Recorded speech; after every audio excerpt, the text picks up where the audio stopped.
Hi Flower Mound, my name is Chrissy Oden and I am your Cultural Art Program Coordinator. Hopefully, as many of you have noticed in the last few months, we've been working diligently to incorporate and create various cultural arts events and opportunities and projects into the community.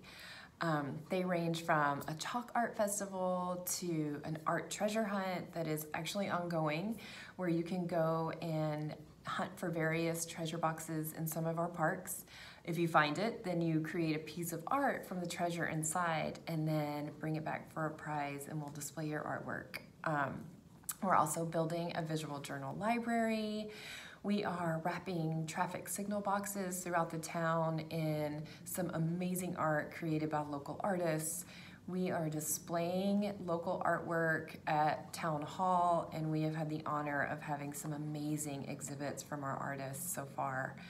And we have an upcoming Art in the Park, which is our very first art festival for our town. So tons of exciting things happening in the world of cultural art in Flower Mound.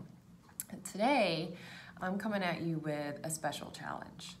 So if you're not familiar with our visual journal library, what we're doing is we are asking people to either come by the library, which you can't now, but previously a lot of you have picked one of these up, or you can get one on your own. You can use any blank sketchbook or journal. And we have a list of themes that you can choose from. So you'll choose a theme and then you'll create a visual journal based on whatever theme it was you chose from our list. So that is the initial visual journal library. For this challenge, I would love for you to create a visual journal based on your experience of everything that's happening now.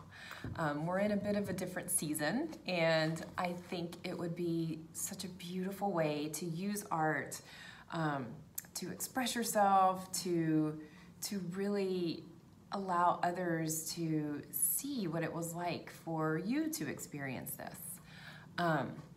The goal is, at the end, everyone will bring their journals to the library where they will become part of the visual journal library. And then residents, whoever can come in and they can check out those visual journals just as they would a library book.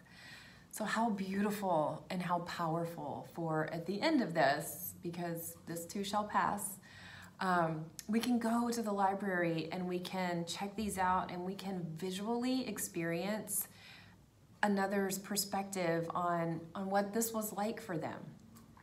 For example, I was talking to one of my friends earlier, and I have a 4-year-old daughter, and every day now, which is a great thing, we all go for a family walk when I get home from work. And of course, since it's been raining forever, she inevitably gets muddy. And she also lives in an Elsa princess gown from Frozen. So last night when we got home from our walk, it was getting dark, so I couldn't really see her dress, and when she walked into the house in the light, it looked like someone had splatter painted her with mud, and it was beautiful.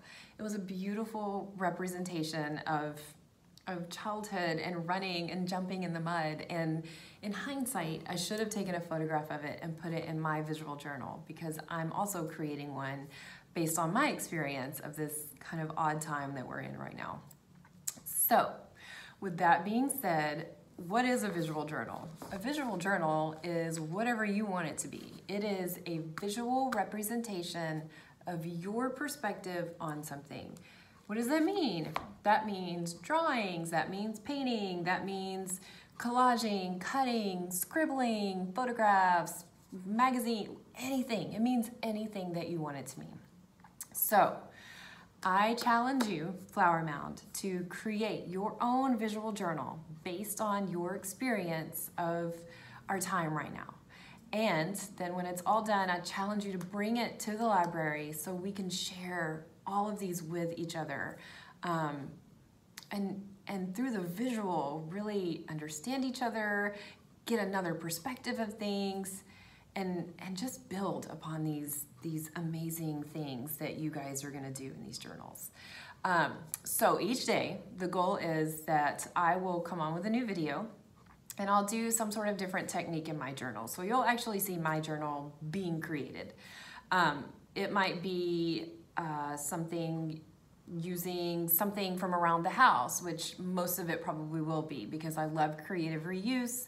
You do not need expensive art supplies to make beautiful art. You can use anything from around your house. So we might talk about an artist and look at their work and create something in the visual journal based on their technique. Could be anything.